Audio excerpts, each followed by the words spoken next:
Stu Cowan and Pat Hickey of the Montreal Gazette here at the Bell Centre following the Canadiens' 3-1 loss to the Boston Bruins. Pat, the first two periods it was a bit of a snooze fest with the Canadiens leading 1-0, and some guys in the media room were saying, what are we going to write about tonight? And someone suggested maybe a Mike Condon shutout, but that sure didn't happen. It didn't happen at all. Even right up until the time the Bruins scored their first goal, the Canadiens looked like they were in control. Then they gave up a short-handed goal. And then they gave up another goal 42 seconds later. 42 and all seconds of a sudden changed they're the down, game. And that was the game. The Canadiens, all the talk this year about third periods, they had 7 shots in the third period, and 2 of those came in the last 2:26 when they pulled the goaltender. Yeah. So there was really no push at all in the third period. It was a tough night for Alex Galchenyuk, his first night as the #1 center with Captain Max Pacioretty and Sven Andrighetto. He ended up -2 for the night in 15 minutes and 24 seconds of ice time. He went 10-10 in faceoffs, and Michel Therrien was asked after the game, and all he said was he had a tough night. He said that twice. He said it twice. He didn't want to expand on that much more. He wouldn't be pushed into saying anything more than that. It was a tough night for Galchenyuk. He and Pacioretty both -2. Pacioretty wasn't great either. They just didn't generate an awful lot of chances out there. The Plekanec line had 10 of the 33 shots they had. Plekanec and Byron each had 4 shots. Byron looked really good, and they had lots of chances.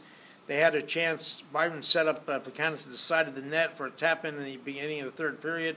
Plekanec couldn't convert it, and that was probably the difference right there. Tuukka Rask hasn't played well against the Canadiens, only his 4th win in 22 starts, but he was really good tonight. Yeah, Galchenyuk didn't talk to the media after the game. He got changed pretty quickly and headed out.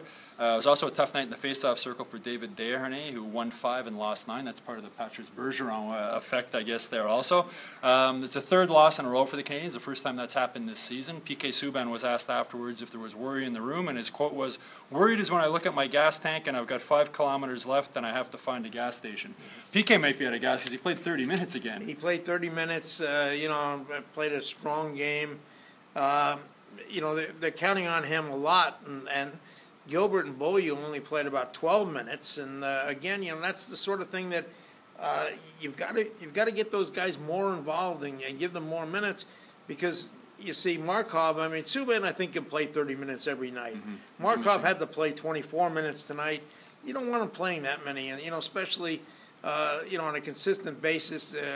We've seen what's happened the last couple of years. He gets worn down as the season goes on. And he played a pretty good game tonight, but they just didn't convert on their chances. Well, the Canadiens headed straight to Detroit after the game. Pat, you're headed there right after we do this. If 4th loss might be reason for worry, and Dustin Tokarski is going to be in nets against Detroit. I can only imagine the pressure that he's going to be under. Yeah, there's going to be a lot of pressure on the ticker. You look at he lost his backup job to Mike Condon in training camp. He's only played 1 period in the NHL. That was it's hard to judge him on that because he came in relief of Condon. That 6-1 loss to Colorado. He gave up the last 2 goals. But he hasn't played well in the American Hockey League. He's 2-3-3. They sent him back down there last week for some conditioning assignments. And his last game down there, he lost 4-1. A big challenge for him. And this is a Detroit team that's playing very well. They had a slow start this season. Pavel Datsyuk was out. They've had some other injuries. Johan Franzen is still out, but they're 6-0-5 in their last 11 games. So they've gotten points in their last 11 games. They're only 6 points behind the Canadiens now in the Atlantic Division, and they've got a game in hand. Well, Canadiens fans weren't very happy here at the Bell Centre tonight, but I think the happiest person in the building might have been TSN's Ray Ferraro, who was here to watch his son Landon play, and Landon scored the winning goal, and afterwards there was a nice moment of Ray and his son talking together outside the Bruins locker room. So that's it for tonight from the Bell Centre, and Pat, safe trip to Detroit. Thank you.